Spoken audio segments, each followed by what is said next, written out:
Last match Gujarat Titans తో out అవ్వగానే ఏమన్నారు, మెల్లిగా ఆడాలి, చూసి ఆడాలి, స్లో పిచెస్ లో ఆడలేరు. మరి స్లో పిచ్ లో ఎట్లా రన్స్ కొట్టారు?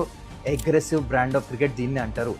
ఈ మెచ్యూరిటీ రావాలంటే ఫస్ట్ మీరు ఎంతో T20 క్రికెట్ ఆడి ఉండాలి, ఛాంపియన్షిప్ గెలిచి ఉండాలి. It comes with experience. So అది సన్ రైజర్స్ హైదరాబాద్ గా అలాంటి ఛాంపియన్ ప్లేయర్స్ ఉన్నారు. ప్యాట్ కమిన్స్ అయినా, క్లాసెన్ అయినా, అభిషేక్ శర్మ అయినా, world number 1 T20 batter and Travis Head. So they know, they are matured. వాళ్ళకి నేర్పించే అవసరం లేదు స్లో పిచెస్ లో ఎట్లా ఆడాలో, ఫాస్ట్ పిచెస్ లో ఎట్లా ఆడాలో.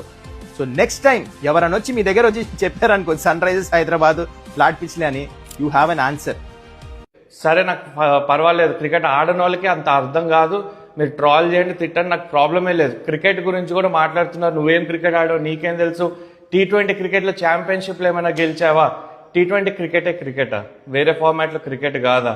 స్టాట్స్ తీయండి, వేరే ఫార్మాట్లో యావరేజ్ తీయండి, మ్యాచెస్ తీయండి అండ్ ఛాంపియన్షిప్లు తీయండి. బీజీటీలో 2 ఛాంపియన్షిప్లు మీకున్నాయా? టెస్ట్ క్రికెట్లో ఆడిన అర్హత మీకుందా? ఫస్ట్ క్లాస్ క్రికెట్లో 100 పైగా మ్యాచ్లు ఆడిన అనుభవం మీకుందా? 2 ఛాంపియన్షిప్లో, 3 ఛాంపియన్షిప్లో, 5 ఛాంపియన్షిప్లో గెలిచినట్టు మాట్లాడుతున్నారు కదా. ఆ ఛాంపియన్షిప్ గెలిచిన టీంలో మీ కాంట్రిబ్యూషన్ ఎంత?